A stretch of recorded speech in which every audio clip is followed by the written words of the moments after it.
Burkina Faso, tentative de coup d'État qui veut la peau d'Ibrahim Traoré. Nous nous interrogeons.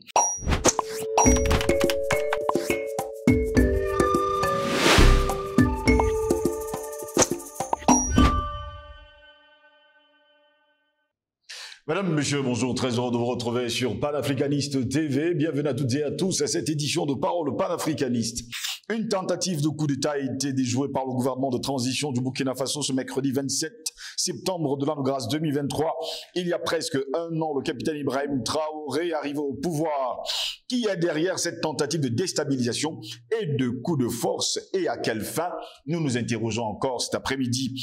Dans un communiqué lu à la télévision nationale, le gouvernement informe l'opinion publique qu'une tentative avérée de coup d'État a été déjouée ce 26 septembre 2023 par les services de renseignement et de sécurité burkinabés. À l'heure actuelle, des officiers et d'autres acteurs présumés impliqués dans cette tentative de déstabilisation ont été interpellés et d'autres activement recherchés, poursuit le gouvernement qui déplore que les auteurs de cette tentative de putsch nourrissaient le sombre dessein de s'attaquer aux institutions de la République et de précipiter le pays dans le chaos. Mardi soir, des centaines de milliers de personnes étaient descendues dans les rues de la capitale Ouagadougou à l'appel de soutien du capitaine Traoré pour le défendre face à cette tentative de prise de pouvoir instrumentalisée de l'extérieur en complicité avec Alassane Dramane Ouattara et la France qui n'en démordent pas jusqu'ici. Assurant vouloir faire toute la lumière sur ce complot, le gouvernement burkinabé regrette que des officiers dont le serment est de défendre la patrie se soient fourvoyés dans une entreprise d'une telle nature qui vise à entraver la marche du peuple burkinabé pour sa souveraineté et sa libération totale des hordes terroristes qui tentent de la servir. Rappelons qu'en décembre dernier, le parquet militaire avait déjà dénoncé une tentative de déstabilisation du régime et annoncé des arrestations de militaires. Le gouvernement burkinabé s'en était pris plus tôt cette semaine aux médias Jeune Afrique qui avait publié 2 articles évoquant notamment des tensions au sein de l'armée. Il a suspendu lundi sa diffusion. Cette tentative de putsch présumée surviendrait quasiment un an jour pour jour après la prise de pouvoir du capitaine Traoré le 30 septembre 2022. Il s'agissait alors du deuxième coup d'État en 8 mois que connaissait d'ailleurs ce pays, le Burkina Faso, le pays des hommes intègres, miné depuis plusieurs années aujourd'hui par des violences djihadistes, pour ne pas dire des attaques sanglantes des terroristes sur une grande partie du territoire. Le gouvernement burkinabé a annoncé la semaine dernière qu'au 31 août, 191 937 personnes déplacées étaient retournées dans leurs localités respectives dans plusieurs régions du Burkina en nous demandant justement, en nous faisant savoir qu'une reconquête de localités jadis occupées par des groupes terroristes est déjà amorcée. Voilà pourquoi nous nous interrogeons encore. Burkina Faso, tentative de coup d'État, qui veut la peau d'Ibrahim Traoré? Telle est notre grande interrogation. Et pour répondre à nos questions, nous sommes avec le président Badakani encore cet après-midi. Président Badakani, bon après-midi, bienvenue à vous. Bon après-midi à vous, Jocelyn Bos. Je sais qu'il fait très chaud dans notre ville, là-bas à Douala, et que cette chaleur peut réjaillir sur nos mentalités. C'est pas évident. Les nouvelles sont graves, mais il faut aborder ça avec beaucoup de sourire et de sérénité. Donc je suis très content d'être à vos côtés une fois de plus cet après-midi. Je salue Giresse. Je l'ai trouvé à son poste, ça veut dire que vous ne l'avez pas énervé. Du tout. Nous avons intérêt à ne pas l'énerver, parce que sinon il n'y a pas d'émission. Je salue les spectateurs très attachés à notre chaîne, les sympathisants et tous ceux qui soutiennent, qui répondent à l'appel que vous avez désormais décidé de lancer pour le soutien financier, n'est-ce pas, à notre chaîne. Donc je les salue tous et heureux de m'avoir invité une fois de plus. Très heureux de vous avoir, président Badakani. Nous revenons justement sur le Burkina Faso. Tentative de coup d'État qui veut la peau d'Ibrahim Traoré. Mercredi dernier, ils étaient nombreux les militaires qui voulaient prendre le pouvoir. Malheureusement, il faut le dire également que les services secrets, et sans oublier la sécurité du côté du Burkina Faso, ont tout mis en œuvre pour déjouer cette tentative de putsch avec, on va le dire également, la complicité de toute la population burkinabé. Mais il y a des éléments factuels, qui expliquent cette tentative de coup d'État, cette énième tentative de coup d'État. Il y a les éléments conjoncturels, il y a les éléments historiques. il y a des éléments géopolitiques. On verra comment est-ce qu'on va agencer tout ça. Mais commençons par poser quelques lignes de garantie en termes d'analyse. Premièrement, il est évident, Jocelyne Ngoz, que les régimes du Niger, du Mali et du Burkina Faso sont dans la ligne de mire de l'Occident en général, pour ne pas dire en particulier la France. C'est une question de vie ou de mort entre les deux. C'est toi ou c'est moi? C'est une question de vie ou de mort entre les deux. La France est dans une situation extrême, d'extrême humiliation. Au-delà de l'humiliation, c'est la survie même du pays qui est en jeu. Parce qu'il y a un temps, vous pouvez mentir aux gens. Oh, nous aidons les Africains. Ce sont des pays mal gérés. Vous ramassez des fillettes, des petits garçouillets. Vous les balancez dans les médias où ils disent tout et n'importe quoi. Vous pouvez raconter que la colonisation était une bonne chose, ça a créé des routes, ça a créé l'école, ça a créé, etc. Vous pouvez fabriquer les gens comme les Zemmour, pour venir faire honte à la politique et débiner des âneries qui ne peuvent qu'être écoutées que par certains Français qui sont eux-mêmes en plein désarroi. Il y a un temps pour faire ça, Jocelyne Ngoz, mais il y a un temps où la réalité vous rattrape. La réalité va vous déshabiller, va vous dénuder et va présenter au monde entier la vraie situation, à savoir que c'est vous qui vivez grâce à ceux que vous prétendez aider. La vérité va apparaître comme étant que, même en termes d'électricité, nucléaire, jusqu'aux joueurs de votre équipe nationale, toutes disciplines confondues, vous dépendez totalement de l'Afrique et des Africains. Et où le monde entier va voir que c'est une affaire de suivi. C'est une affaire de suivi. Quand cette vérité arrive et s'impose, imaginez-vous la situation d'une classe politique qui, depuis 70 ans, si on prend seulement pour référence les indépendances, 70 ans, a construit un empire mensonger basé sur le fait que non, en face, il y a des sauvages qu'il faut aller civiliser. Ce qui suppose que de l'autre côté, il y a des gens extrêmement compétents, lumineux, n'est-ce pas, sans qui ceux d'en face, à savoir les Africains, disparaîtraient de la planète. C'est ça, la catastrophe qui s'abat sur la France. Et à partir de la France, c'est tout l'Occident. C'est ça qui s'abat sur la France. Donc cette classe politique est dans un désarroi, d'autant plus que dans leur fausse démocratie, ils ont des échéances. Il y a des élections. La perspective de M. Macron de faire un 3e mandat, on verra ce que ça va donner, mais théoriquement, son dernier mandat qu'il est en train de faire, des appétits se nourrissent. L'avenir d'une classe politique est en jeu. L'avenir de gros intérêts qui se cachent derrière cette classe politique est en jeu. Le rang soi-disant de la France dans le monde est en jeu. Vous imaginez que tout ça ne peut pas se passer comme ça. Il faut tout faire pour renverser la donne. Quand on ne peut pas frapper en plein jour parce qu'on n'a plus ces moyens-là, eh bien on frappe dans l'ombre, à savoir utiliser les vieux réseaux que la colonisation et le temps néocolonial nous ont permis de construire, activer les cellules dormantes pour frapper dans l'ombre. Et ce n'est pas l'État d'un pays comme le Burkina Faso qui peut ne pas être propice à ce genre de choses. Deuxièmement, vous avez le fait que le Burkina Faso partage pratiquement une longue frontière au nord avec un pays qu'on appelle la Côte d'Ivoire, qui est un pays militaire, qui est un comptoir militaire français, occidental. Cette Côte d'Ivoire-là est à sa tête l'abjection fait chère, à sa tête la plus grande calamité qui a frappé l'Afrique depuis bientôt 100 ans, à savoir M. Ouattara, qui lui-même ose avoir. CEDEAO est morte. Il est entouré de ce qu'il n'avait jamais imaginé, ce qu'eux appellent des juntes hostiles, par intérêt, par vocation, par orientation. Il est aux abois. Et il est prêt à tout.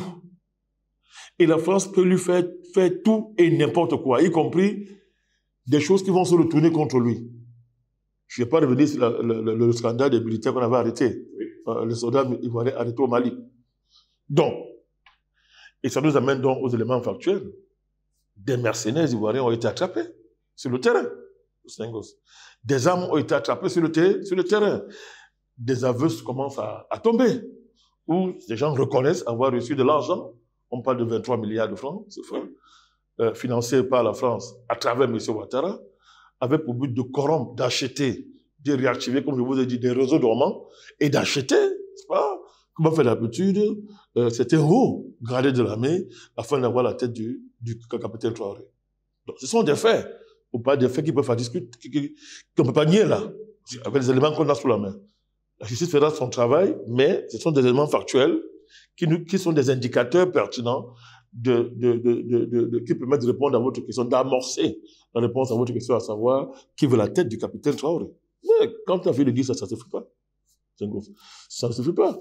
Il y a des éléments qu'on peut convoquer encore ici. Ils sont factuels, certes, mais ils permettent de démontrer, quand on a le schéma historique d'opération que la France a mis en place en Afrique, qui ne change pas beaucoup. Quelqu'un a dit que le chien ne change pas sa manière de s'asseoir. On peut convoquer. Il y a des incidents, ou bien des incidents, des clashs, qui opposent depuis 1 ou 2 ans, les nouvelles autorités de Burkina, n'est-ce pas, aux médias d'État français. Oui. RFI, France 24, Libération, je crois La Croix, ou Le Monde. Vous savez très bien que vous avez vu des correspondances sur place qui ont été renvoyées, je crois qu'il s'agit de Libération, je crois le journal Le Monde, je me souviens de son exact, je crois, Libération ou Le Monde, qui ont été renvoyées. Vous avez après France 24, RFI, suspendu. Après LCI, suspendu. Dernière date, c'est Jeune Afrique. Mais qu'est-ce que Jeune Afrique dit? C'est important de s'arrêter. Jeune Afrique est suspendu parce que Jeune Afrique fait, je crois, 2 articles, où elle fait état, n'est-ce pas, de tensions, de haute tension au sein de l'armée. Et justement, allons fouiller un peu dans ces articles de Jeune Afrique. Qu'est-ce qu'on constate? Écoutez bien. Il y a la mort d'un certain lieutenant, sous-lieutenant, qu'on appelle Zanga Moumouni Traoré, qui serait tombé au combat, à Bobo Dioulasso. Alors, il tombe pourquoi ce sous-lieutenant, ce brave soldat? Parce qu'il décide, n'est-ce pas, avec quelques volontaires de la défense de la patrie, avec les volontaires de la patrie, voilà. Il décide, n'est-ce pas, d'aller défendre son village attaqué par les djihadistes sans l'accord de sa hiérarchie. Je répète, sans l'accord de sa hiérarchie. Celle-ci, prise au dépourvu, décide de ne pas lui accorder les équipements nécessaires. Alors, Jeune Afrique nous dit que, parce que ce soldat était très respecté, écoutez bien, dans l'armée, les gens grognent. Il y a grogne dans l'armée. Il y a des tensions dans l'armée. Voilà comment Jeune Afrique analyse. Comme si pareil comportement en France aurait été toléré. Comme si pareil comportement dans les armées occidentales aurait été toléré. Pour un pays comme la France, y a-t-il pas de tensions dans l'armée? Quand les réservistes d'une armée, au nombre de plus de 20 000, font des lettres publiques, il dit publiques, pour dire que le président de la France est un pion de l'étranger, une marionnette dans les mains d'une oligarchie, au point de la citer Rothschild. Ça signifie quoi? Qu'il y a une quasi-guerre entre un président et son chef d'état-major, le général, c'est Lavilliers, je crois, Lavilliers en son temps. Mais est-ce qu'on a dit pour autant que l'armée française n'était plus une armée digne de fonctionner comme telle?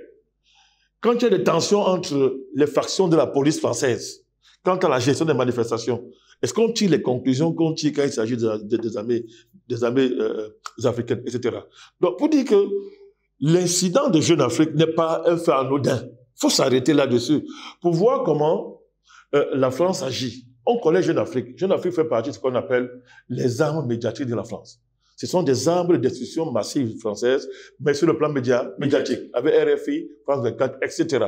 Donc, en tant qu'arme défensive, en tant que faisant partie du système militaire français, bien sûr, militaire français, elle est dirigée, ils reçoivent des ordres, et ces ordres-là s'inscrivent dans une stratégie précise. Si on se limite à croire que non, Jeune Afrique, c'est un journal normal qui fait les articles normaux, ben, écoute, on a que c'était pour pleurer, hein. On reste dans sa maison et on continue à boire des bêtises comme ça. Mais si on considère, comme je suis en train de le dire, ce que je dis est avéré, pour ceux qui ont un peu de jugeote, qui ont de la mémoire historique, connaissent très bien le rôle que joue Jeune Afrique dans la France-Afrique. Le rôle que jouent aujourd'hui les médias publics français dans la guerre et la position qu'ils occupent dans la distribution des armes, des atouts en termes d'armes dans la galaxie militaire française. Tout ça. Donc, Jeune Afrique, ce n'est pas n'importe quoi. Quand Jeune Afrique va jusqu'à dire, on va continuer, à dire, analyse un tel incident de cette manière, on peut déjà comprendre ce qui se passe, ce qui se prépare. Quand Jeune Afrique va jusqu'à dire que dans l'armée, les familles des militaires tués au combat se plaignent également de la mauvaise conservation des corps avant l'enterrement et la sobriété des funérailles, désormais cantonnés au camp Sangoulé-Lambizana de Ouagadougou. Vous voyez qu'ils vont voir jusqu'à toucher des points aussi sensibles. Le maire dit que non, on enterre mal les militaires qui meurent. On méprise les corps. La situation est tellement dégradée que les corps des militaires ne sont plus traités dans les normes militaires. C'est un élément sensible, c'est culturel, Jocelyn Gosse. C'est même culturel, c'est traditionnel. On va aborder ça avec beaucoup de prudence. Mais, une fois qu'on a pris nos prudences, on veut faire croire qu'aujourd'hui, la priorité au Burkina Faso, que l'armée a le choix entre consacrer d'immenses sommes d'argent à faire des cérémonies funéraires grandioses aux militaires tombés au combat. Ce qu'il faut faire, quand les moyens le permettent, entre ces choix-là et le choix de défendre la patrie, en finançant par exemple les volontaires pour la patrie, etc. Les dépenses qui sont toutes d'urgence à l'heure actuelle au Burkina, est-ce que c'est délibéré qu'on fait le choix d'insister sur un pareil aspect? C'est vraiment, est-ce que c'est pas délibéré de faire le choix d'insister sur un pareil aspect? Évidemment, il n'y a qu'en Afrique qu'on peut croire que ça, c'est une analyse simple comme ça. C'est pas le fait du hasard. On est en train de toucher là, au cœur. On veut saper le moral de l'armée. On veut entretenir les antagonistes qui sont déjà là, latents. On veut justifier une opération qu'on prépare. Et maintenant, le dernier élément de l'article va vous indiquer que c'est un truc très, très sérieux. Depuis quelque temps, on dit par exemple que la décision d'envoyer un contingent au Niger en cas d'attaque, alors que l'influence des djihadistes s'étend dans le pays, n'avait pas été validée par le comité de réflexion de l'état-major. Ça c'est le stade suprême. Mais si le comité de réflexion de l'état-major n'a pas validé une décision que le président veut prendre, il le prend oui ou non, parce qu'en tant que chef de l'armée, qui est chef suprême de l'armée? C'est le comité de réflexion de l'état-major ou bien le chef de l'État? Qui est chef suprême de l'armée? Est-ce que si le comité de réflexion de l'armée n'est pas d'accord sur une décision, ça veut dire que ça se transforme directement en désobéissance à la hiérarchie militaire? Ça, c'est faisable chez eux. On nous fait croire que toutes les décisions que Macron prend dans des champs de conflit, toutes ces décisions-là font l'objet d'un consensus dans l'armée française. À qui veut-on faire croire que toutes les décisions que Joe Biden prend dans la gestion des menaces militaires, dans la gestion des champs de conflit, on fait croire qu'il y a consensus dans l'armée pour ça? Actuellement, aux États-Unis, il y a consensus sur la situation ukrainienne. Est-ce que pour autant, on peut tolérer dans ces pays-là que, parce qu'une instance de l'armée, un organe de l'armée qui est voué à telle ou telle fonction, le fait d'être en désaccord avec le chef suprême de l'armée, prenons le cas de M. Joe Biden, pour une décision qu'il va prendre, là donne le droit, non seulement de manifester ça publiquement, en violant le règlement militaire qui est la réserve imposée aux militaires, mais de dire que comme c'est comme ça, l'armée américaine n'a plus de chef, n'a plus de patron, et que chacun, c'est une armée à 1000 têtes. Tout ça pour dire quoi, Jocelyn Gosse? Qu'on voit très bien à partir de tout ce que je viens de vous énoncer, à partir du rôle de Jeune Afrique dans le déclenchement des conflits en Afrique, le déclenchement des coups d'État, le déclenchement des attaques, des menaces terroristes, etc. Vous voyez très bien que quelque chose se préparait depuis. C'est indiqué une préparation. En fait, Jeune Afrique, quand Jeune Afrique écrit comme ça, c'est un code qu'on envoie et qui indique que quelque chose est en train de se présenter. Donc, quelques jours après cet article, il y a ce que nous voyons là, il n'y a que des naïfs qui sont surpris. Donc, pour dire quoi? Il est évident, Jocelyn Gosse, que la France ne peut pas se retirer du Mali comme ça, du Niger comme ça. Et du Burkina Faso. Non, comme ça, il faut être très naïf, il faut le croire. La décision de M. Macron d'ordonner à la CEDEAO d'attaquer le Niger montrait déjà que le niveau de panique et de rage non contenue qui animait M. Macron avait dépassé le Rubicon. Donc, c'était plus lui. Il a ordonné à la CEDEAO, dont il est de fait le commandant en chef, d'attaquer le Niger. Ça va marcher, Jocelyn Gosse. Ça va marcher. Il a dit en méconnaissance de la profondeur des liens anthropologiques qui unissent les peuples de cette région-là. Il a dit en méconnaissance, n'est-ce pas, de la réalité géopolitique de l'heure. Il a dit en méconnaissance totale des rapports de force dans la sous-région. Ça va marcher. Mais comme il n'a pas le choix, il a continué. C'est cette panique qui se traduit dans la gestion du dossier de l'ambassadeur. On n'a jamais vu ça au monde. Un tel niveau de légèreté, d'incompétence, de voyoutisme dans la gestion d'un dossier aussi sensible. M. Macron s'est permis de violer à ciel ouvert les conventions de Vienne. Il viole toujours les conventions. Mais une convention, Jocelyn Gosse, vous ne la violez que lorsque le rapport de force est à votre faveur. Vous la violez lorsque la violation va être couverte par la victoire que vous allez engranger. Ensuite, si vous violez une convention internationale et qu'il n'y a pas de victoire pour la couvrir et que les rapports de force au niveau international ne sont pas à votre faveur, vous êtes mort, vous êtes un idiot. Mais comment vous expliquez que le président français et ses amis et ses valets de la CEDEAO n'ont pas été en mesure d'analyser la réalité du rapport de force sur le terrain? Panique, Jocelyn Gosse. Ils sont aux abois. Ils sont aux abois. Et l'accumulation des fautes de leur part, l'accumulation des erreurs de leur part, la fuite en avant est arrivée à un niveau où le couvercle n'était plus en mesure de couvrir le fond de la marmite. Ça saute, Jocelyn Gosse. Il a pratiquement livré son ambassadeur. Il l'a livré en pâture.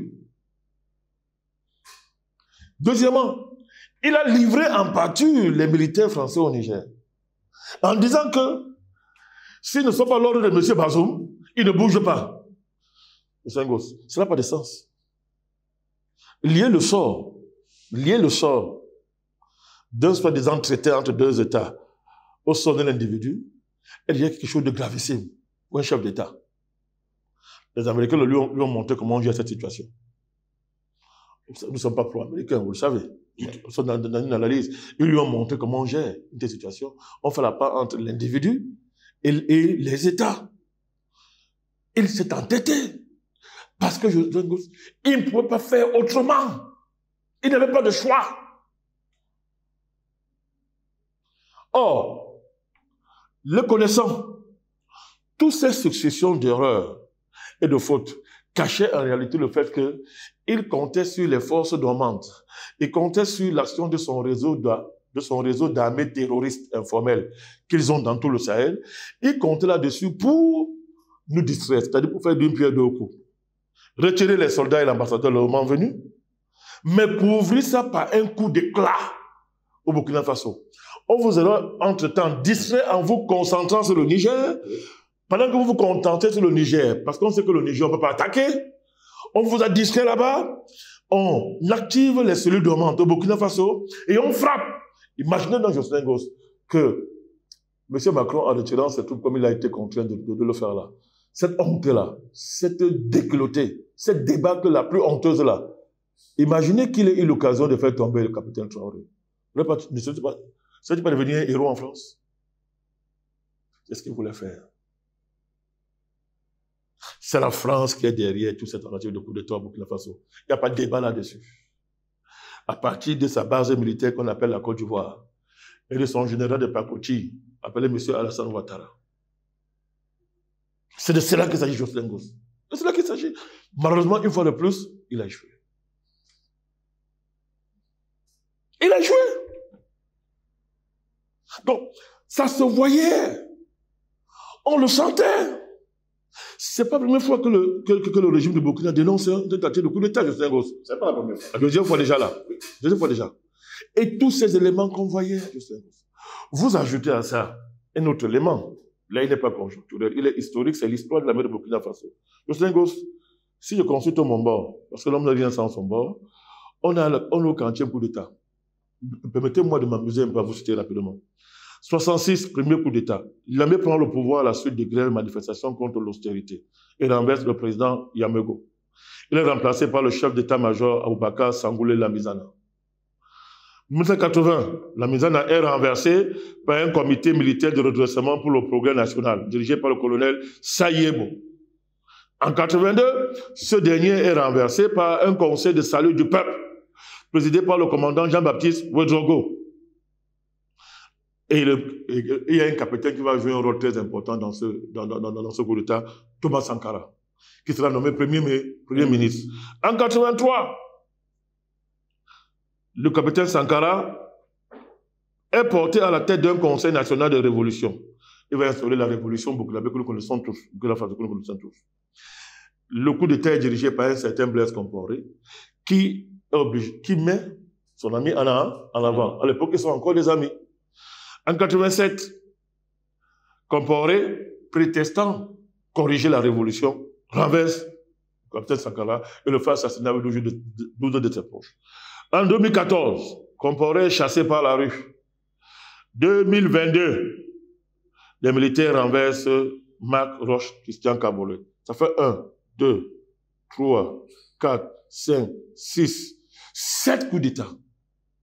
7 coups d'État, je sais pas. Donc, les coups d'État font partie prenante du décor politique du Burkina Faso. L'armée burkinabé est très politisée, Jocelyn Gosse. Et quand vous partez du principe que celui qui arrive au pouvoir à la suite de notre coup d'État crée son réseau militaire dans l'armée, fait une armée dans l'armée pour la simple raison qu'il a renversé une autre faction avant de prendre le pouvoir. Et d'office, cette faction ne lui sera pas favorable. Il anticipe donc sur cette faction en s'assurant de la marginaliser au maximum. Ce qui suppose de réorganiser l'armée. Donc l'armée burkinabé depuis 1966 va de réorganisation en réorganisation. De réorganisation en réorganisation. Donc, c'est une armée en l'état fragmentée, comme on dit dans le jargon. C'est une armée fragmentée. Les Français vont aller très loin. L'Afrique va aller très loin. Je vous lis un passage, vous allez comprendre. Ils disent dans Jeune Afrique, depuis quelque temps, la méfiance règne dans l'armée. Les annonces de tentatives de putsch, avérées ou non, se multiplient. Écoutez bien. En un an, au moins 2 dossiers de complot ont été étudiés par la justice militaire. Des militaires, ça c'est RFI qui le dit, des militaires dénoncent une capitalisation de l'armée. Écoutez bien, ce sont des éléments factuels en apparence pour les naïfs. Mais pour ceux qui connaissent le modus operandi de la France-Afrique, nous savons ce que ça veut dire. Donc, on dénonce une capitalisation de l'armée. La chaîne de commandement n'est pas toujours respectée. Donc, écoutez bien, qu'est-ce que RFI veut par là dire quand on dit capitalisation? RFI, c'est une arme de guerre française. Ça veut dire que ces éléments de langage sont des éléments de guerre et des codes. Très bien, merci Jocelyn. Donc, qu'est-ce qu'on entend par capitalisation de l'armée? On est en train de vous dire que le capitaine Traoré est en train de transformer l'armée en une armée de capitaines et ceux qui sont avec lui. Souvenez-vous qu'il y a eu ça sur Sankara, qui lui aussi était un capitaine. Capitalisation de l'armée. On va donc opposer les capitaines à ceux qui ne sont pas capitaines. On va les opposer au colonel, on va les opposer aux lieutenants, etc. On va les opposer aux autres, on dit ça, aux autres corps structurants de l'armée. Or, ces différents corps structurants ont été formés où? Pour l'essentiel, viennent d'où?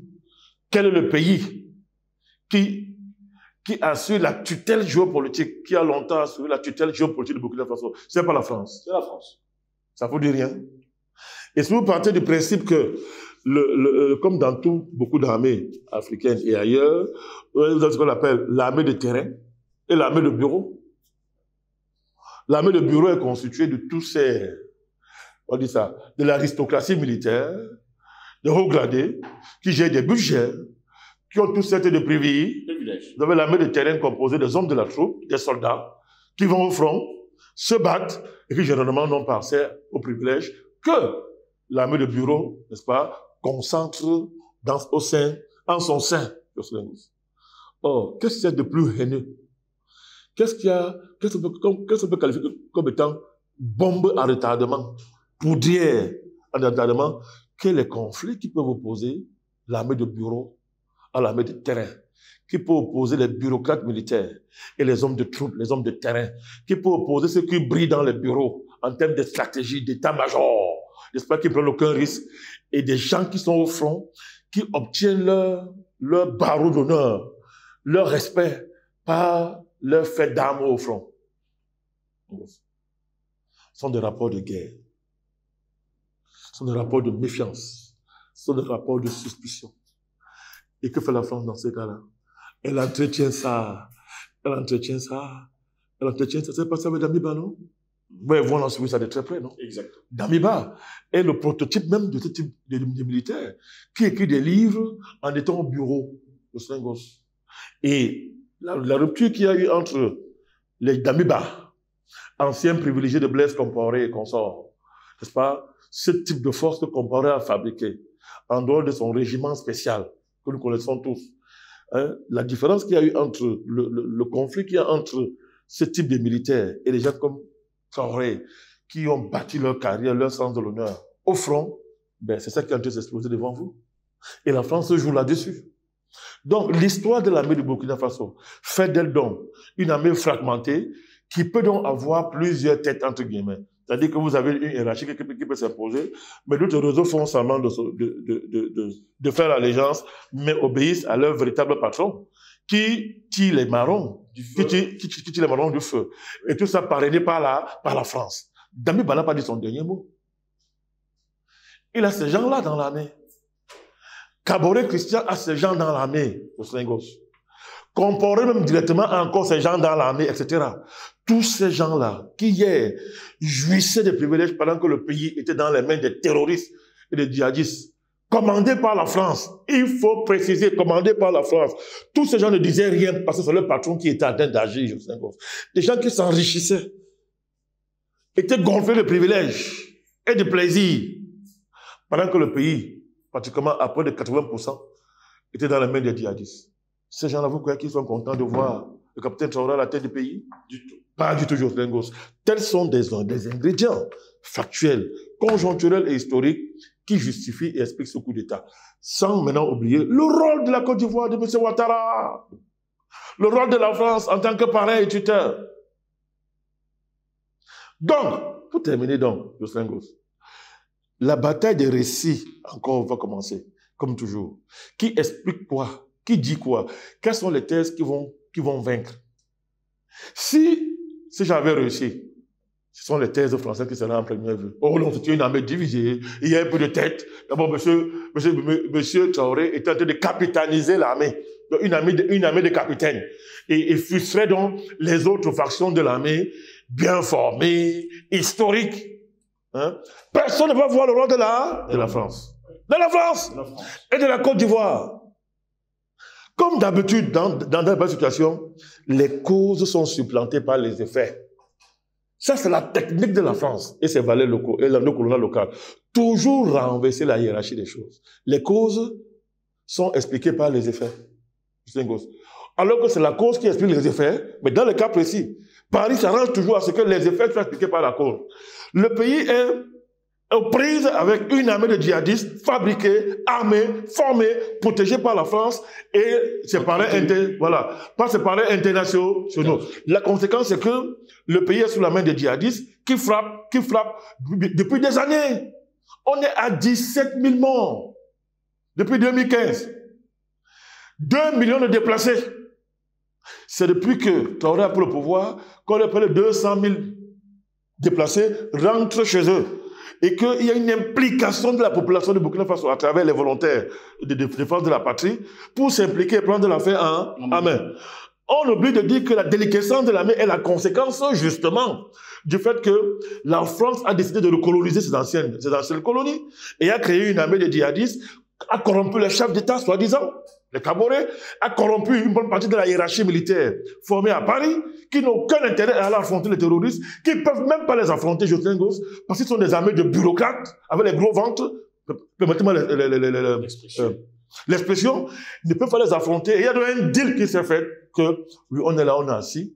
Quand ils auront achevé leur rôle, nous, on reprend les choses. Donc, on ne va jamais vous mettre en avant la véritable cause de cette affaire. Aujourd'hui, le capitaine Traoré est diabolisé parce qu'il veut défendre son pays.